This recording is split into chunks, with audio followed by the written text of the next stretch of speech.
Hey everybody, welcome back to Readers That Write. Today we've got an awesome topic for all of you aspiring authors and current authors and anyone who enjoys writing or wants to potentially write down the road.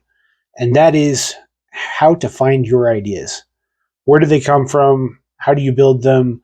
What does it look like while you're doing it? And what kind of things will affect what you're doing and how ideas come to you in the future. Now, some authors don't really struggle with this. There are always going to be the few who just have crazy ideas all the time, every day, in and out. But major authors, including people like Brandon Sanderson, George R. R. Martin, Tolkien, have all talked about the struggle of sometimes finding ideas and getting where you want to go with it. It can be a daunting challenge that can cause major blocks for authors' careers and, in some cases, even stop series.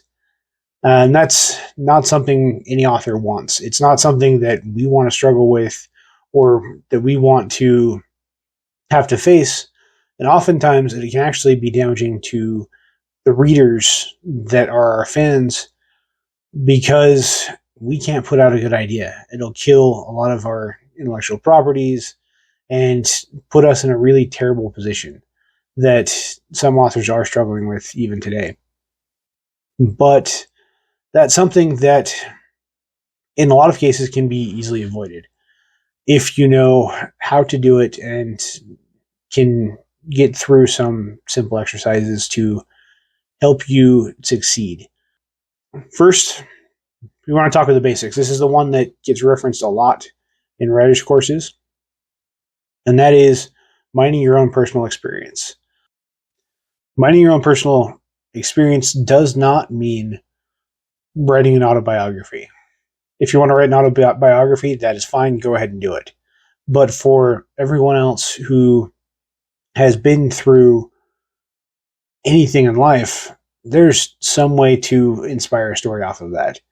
If you've had a loss in your life, or if you've fallen in love, or you've moved to a new place and been all by yourself, all of those situations are things that can inspire a story. Think about the emotions, the situations, the people you met, and try and imagine that in whatever setting you're wanting to write. For example, I moved a lot as a kid. I moved, at last count, I want to say just shy of a half dozen times, maybe even more. I'm not 100% sure. I would have to sit down and count it. It actually may be considerably more than that. But that often left me in situations where I was the new kid in school. I was a new face that no one knew. And even as an adult, I've done that a few times. And it can be extremely hard to be entirely by yourself somewhere with no one and nothing that is familiar. Now, because I am a science fiction and fantasy author, let's take that and apply it to, say, a sci-fi setting. Imagine being the first human being to take a job on Andromeda, or in Andromeda, in the Andromeda galaxy, and you are the only human being out there. What would that be like? Obviously, you'd probably feel a lot of the same emotions that 10-year-old me felt walking into my new elementary school for the second time that year, a second new elementary school that year, and trying to make friends, understand the culture and the hierarchy of the school, understand what was okay and what wasn't, and all of those things that we as human beings struggle with on a daily basis. Even being bored of your day job. What happens if you're a superhero and you're getting burnout? Or bad traffic. What would that look like in a hyperspace lane? What would road rage in a hyperspace lane look like? That's actually a pretty good story idea. But mining all of those personal situations and personal experiences that you've experienced, no matter how simple or how deep, can be a good starting place. Obviously, none of the story ideas that I just rattled off are complete story ideas, but they're a great place to start. For example, say we're talking about road rage in a hyperspace lane. You'd need to create a character. It doesn't have to be you.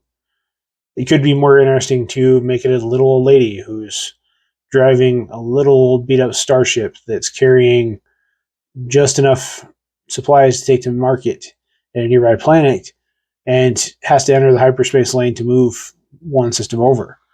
But her ship's not fast capable of going anywhere near as fast as the other ships are, and she's forced out beyond the normal slower transit lanes because they're all bogged down with the massive freighters. And now she's trying to navigate all these much faster ships without causing an accident or causing issues. What would that be like? What would the situation be like for her? And who would be the person who would take so much offense at it that you may have a road rage incident? As you can see, the story is quickly evolving. I don't know if I can make a novel out of it, but it could be a fun short story. I'm actually going to write that down, and we're going to get into it because that may turn into a short story for me. But while I'm doing that, feel free to grab a notebook yourself and write down the ideas that come to you while we're working. Because my goal here today is to teach you how to find ideas for your stories and how to accomplish things that you don't think you can, especially for those aspiring authors that maybe haven't actually started on a story. They know they want to write a story, but they haven't written anything since high school or maybe college or junior high or even older than that sometimes. But you love reading and you're thinking maybe it's time to move out into the world and try your hand at writing. That's great. If that's why you're here, go for it. Don't stop and do it. And feel free to message me in the comments below if you have any questions or concerns, or if you manage to write the story, let me know. I'm always a big fan of reading those stories as well. So if you can't think of anything good while mining personal experience, which I doubt, depending on how granular you go or how deep you go, you will find something almost always. Sometimes it may not be enough, though. It may just be a tendril of something that could be good if you give it more. One of my favorite things to do is people watching. People do weird stuff all the time. And that weird stuff can inspire you to create a story about it or to lean into it a little bit more. One of the things I do when I'm feeling a little stuck or I need some inspiration is I'll go to my nearest shopping mall and just wander around for a couple hours. Wander into stores that you probably wouldn't normally. Maybe don't walk into the ones that it would be super awkward for you to walk into. For example, as a single male, I'm not going to wander into Victoria's Secret. But go into the toy stores or the very edgy pop culture stores or the bookstores or the shoe stores and casually watch people. Don't make it awkward, please. Don't get the cops called on you while you're doing this. Just walk around and watch what people do. You may see the mom struggling with her kids. You may see the newlywed couple that can't keep their hands off each other. You may see the employee who's in major burnout. But those little things that you'll see may be that little piece that you're missing or something you can plug into the formula of your life experience to give more depth or give a spin on the story that will make it even better. And looking at that is something, looking at the little things around you is something that can help a lot. The other thing you can do is look at the big scope. Look at world politics, situations, go back in history and look at those as well. Observing those things and those traits in the world will often give you a bigger picture and help give you background and strength to your story. For example, we're going to keep going on with this interstellar road rage thing because it is such an easy idea to build off of and use examples. If we look at the world around us, I live in Utah. Road rage has started manifesting wildly around here. And it's been something that has become a news situation and is reported on almost weekly on the news about how someone been in an active road rage and now someone's in a hospital or there's an accident or the freeway was shut down. Well, what would the news reports look like of this road rage incident where a person was going after a little old lady in a small space truck that's just trying to get stuff to market? What would that look like for all of the people in those systems hearing that the interstellar space lanes are shut down because some idiot got a little overheated because the lady wasn't going fast enough for him? What would that effect be on the world and worlds in that case? And what would it look like for that person? Are there governments that regulate that stuff? Or is this the Wild West and that dude's going to get off scot-free for whatever damage he caused because they were in interstellar space? All of those little things can trigger even more stories and more ideas and can help you grow that story beyond what you already have. Another one that's pretty common is exploring themes and concepts. What are things that are important to you?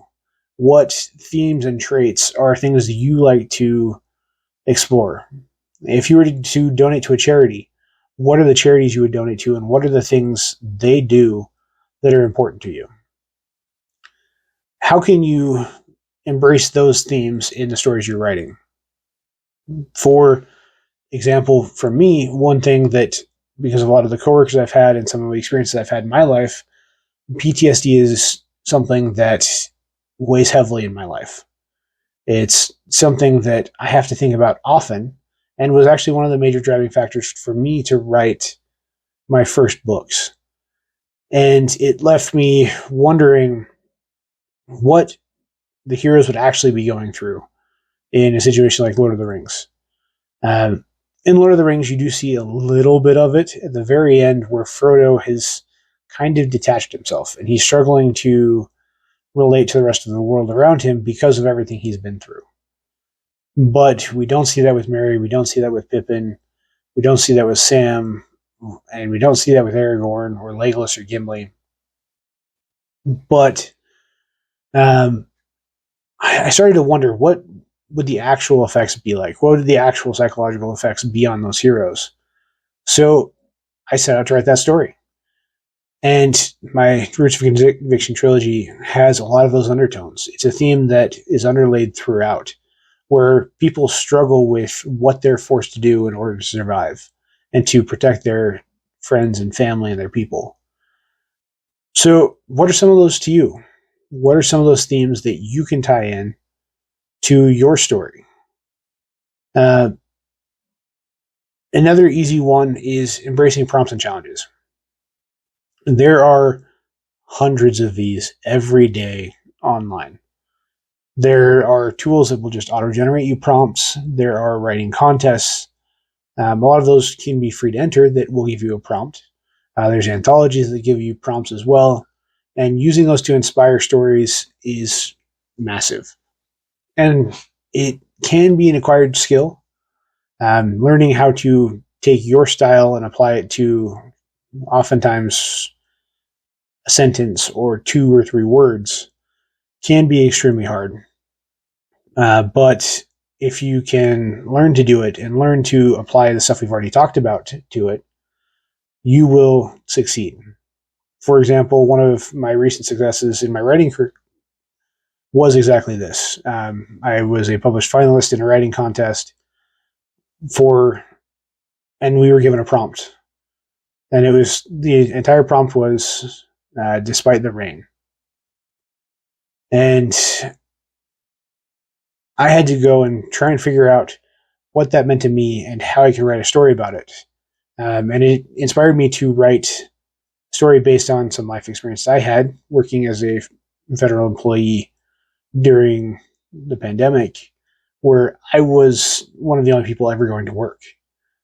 I worked a normal 9 to 5. I commuted to work every day, but I would commute to work and I'd be on an empty freeway with banks of fog, and it would remind me of zombie apocalypses.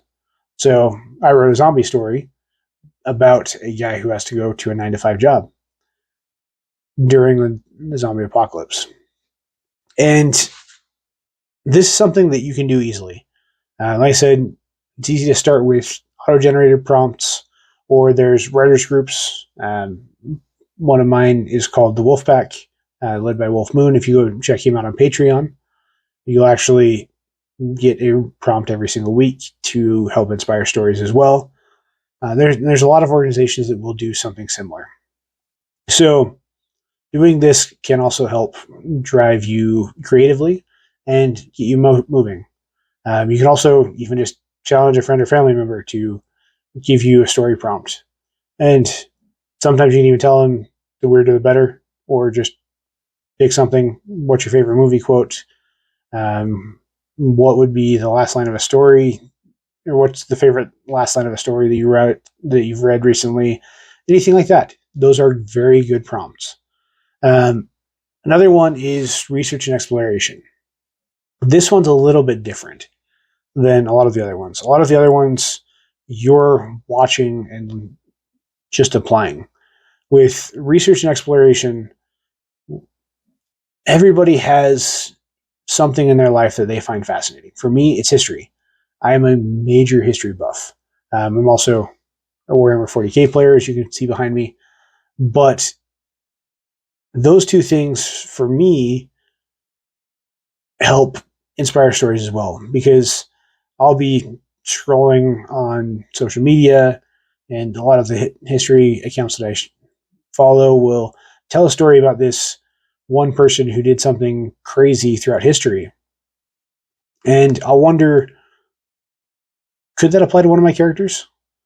Could his life story be something that I can learn from and I can apply?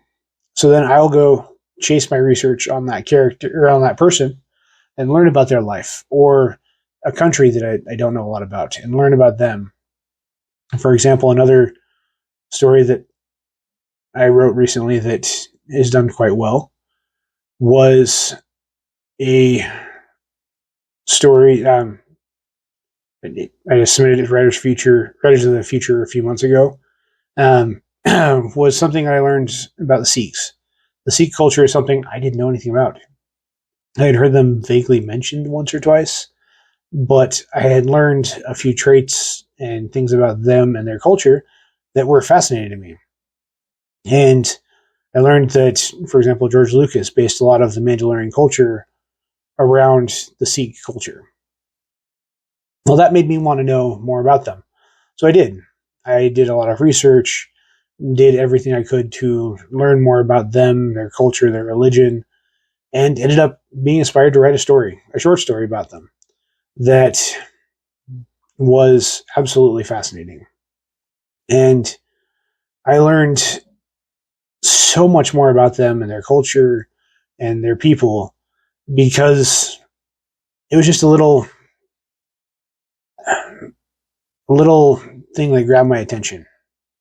And exploring those elements in research is something that will greatly influence your writing and will give you a lot of opportunity to learn and find story ideas.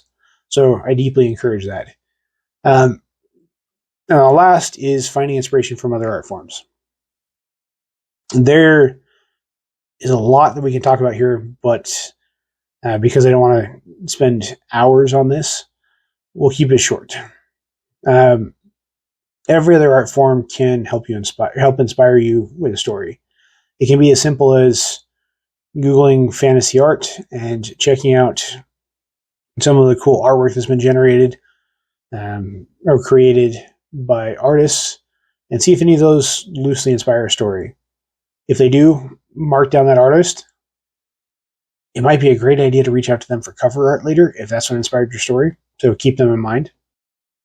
And you can get a lot out of those pieces of artwork. It may be a simple mystical creature that you've never seen before, and you want to develop them into a major part of the ecosystem.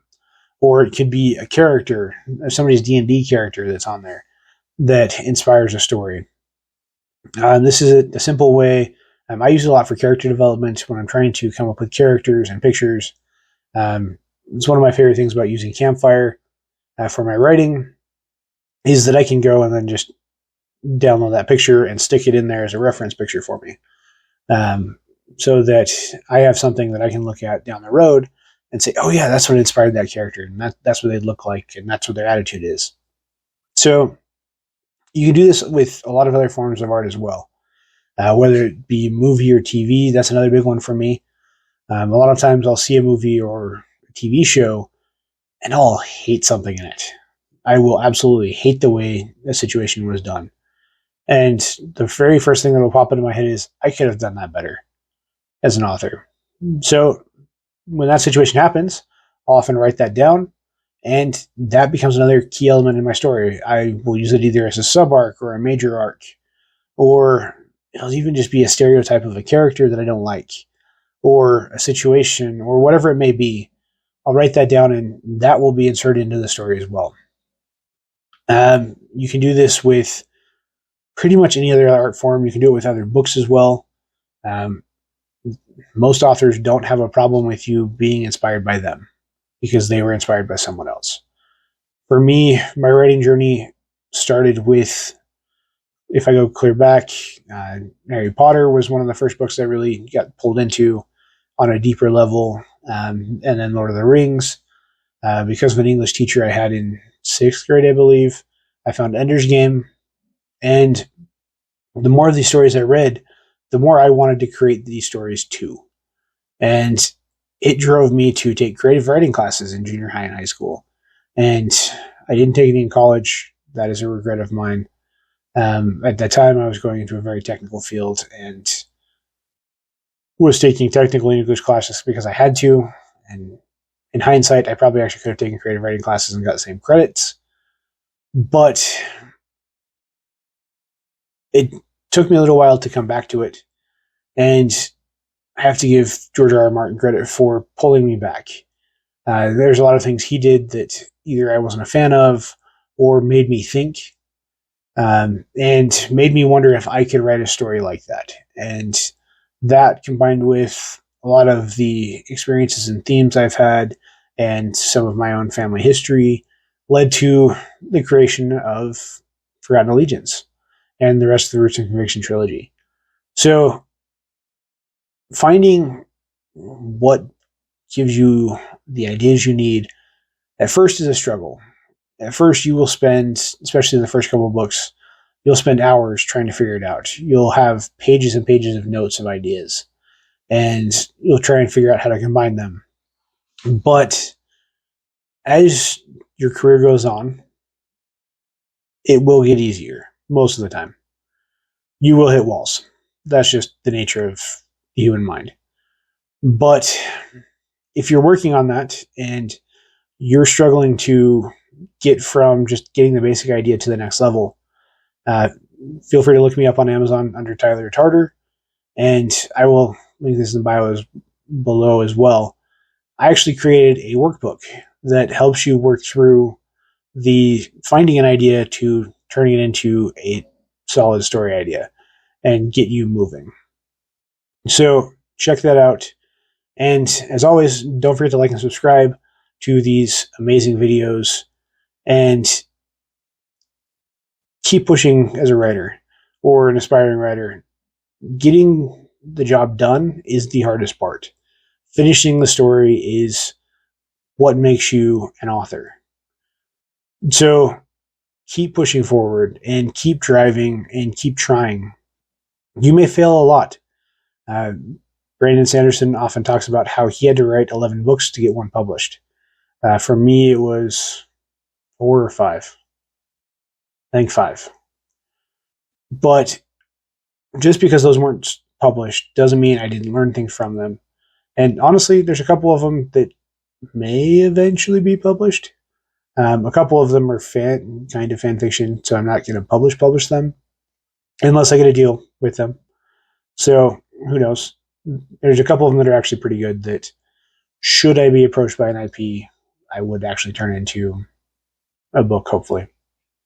But please keep writing. And if you have any other things that help inspire you as an author or writer, let me know in the comments below. Or if you have any questions as newer aspiring authors, I want to help.